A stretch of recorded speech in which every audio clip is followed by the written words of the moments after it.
जो आइन से मुतसादम हो।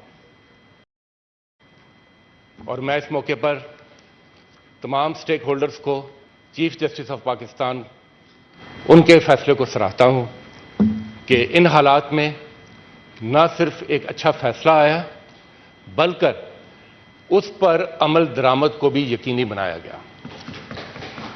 जनाब चेयरमैन, फैसले तो यहां आते हैं, मसला अमल दरामद का होता है। और जब बड़े ऐवानों के फैसलों पर अमल दरामद होगा तो उससे यकीनन उनकी इज्जत और तौकीर में भी इजाफा होगा और ऐवान भी मजबूत होंगे। हैविंग सेड दैट,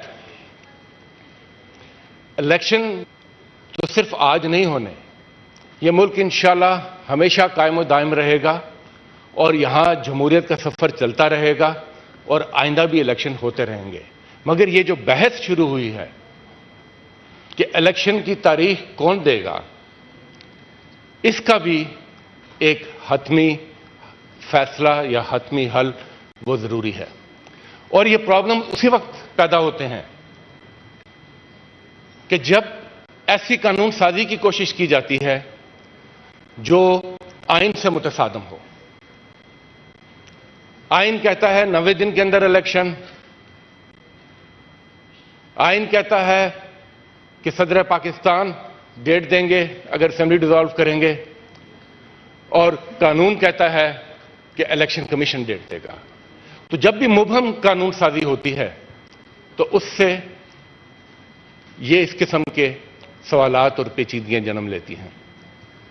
तो हमें आइंदा आने वाले दिनों में इसका भी एक क्लियर हल और क्लियर रास्ता लेना होगा। जनाब चेयरमैन, हमारा तो शुरू से मौकफ रहा है कि असेंबलियां डिसॉल्व होने के, मगर उस वक्त पीडीएम के अंदर मौजूद जमातें, उन्होंने इसको इस काबिल नहीं समझा और इसकी मुखालफत की।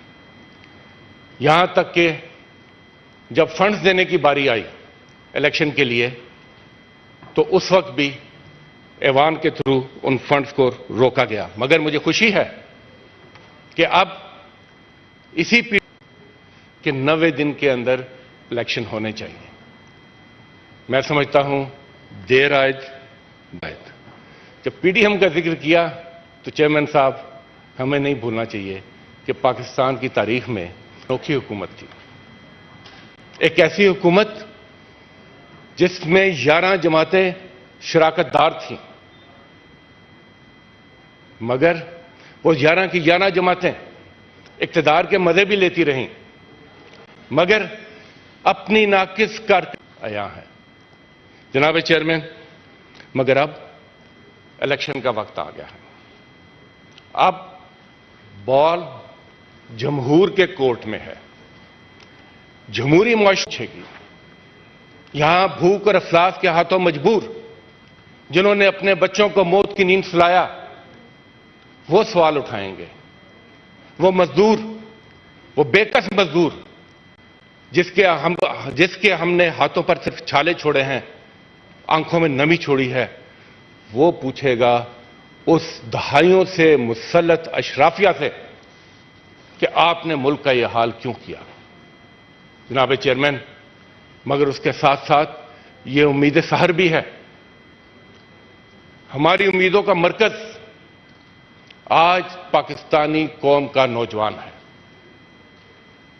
आज वक्त है कि हम उसकी आवाज को अहमियत दें।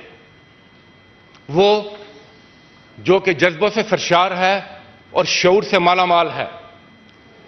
इस डिफाइनिंग मौके पर 5 करोड़ 71 लाख नौजवान वोटर, उसके लिए वक्त है कि वो आए और अपने वोट के जरिए अपना फैसला सुनाए। इसके साथ साथ चेयरमैन साहब, मेरी अपील है तमाम सियासी जमातों से कि हम जब टिकटों का फैसला करें, मैं ये तमाम सियासी जमातों के लिए कह रहा हूं, तो पाकिस्तान के नौजवानों को यह मौका दें कि उनके लिए भी रास्ता खुले, वो भी इन ऐवानों में आए और वो आज के वक्त की आवाज बनकर हमारी रहनुमाई करें। जनाब चेयरमैन, सूरत हाल यह है कि आज के चैलेंजेस बहुत बड़े हैं।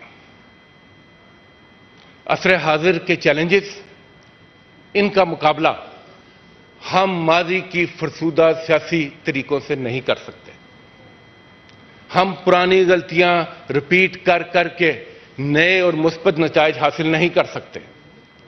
हमें एक नई सोच के साथ आगे बढ़ना होगा और एक रोशन मुस्तकबिल की तरफ मिलकर कदम उठाना पड़ेगा। चेयरमैन साहब, इलेक्शन की तारीख तो खुशाइंद है, मगर अभी इसके इम्तहान और भी हैं। इलेक्शन की क्रेडिबिलिटी भी उतनी ही अहम होगी जितनी उसकी तारीख है।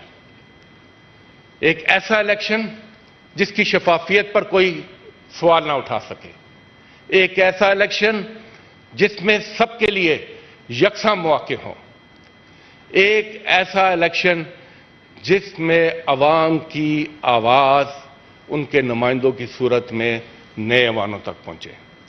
मुझे अफसोस से कहना पड़ता है कि हमारी सियासी तारीख हादसात से भरी पड़ी है। हमें माजी के हादसात से भी सबक लेना है। 71 में भी इलेक्शन हुआ, उसके बाद भी एक इलेक्शन हुआ जिसके नतीजे में 11 साल आमरीत का दौर चला। तो हमें माजी के तल्ख तजर्बात और हादसात से सबक सीखते हुए एक अफ़हाम तफ़हीम, एक दूसरे के लिए दरगुजर, एक दूसरे के साथ कोऑपरेशन के साथ रोशन मुस्तकबिल की तरफ आगे सफर तय करना है। बहुत बहुत शुक्रिया chairman. Leader of the house, leader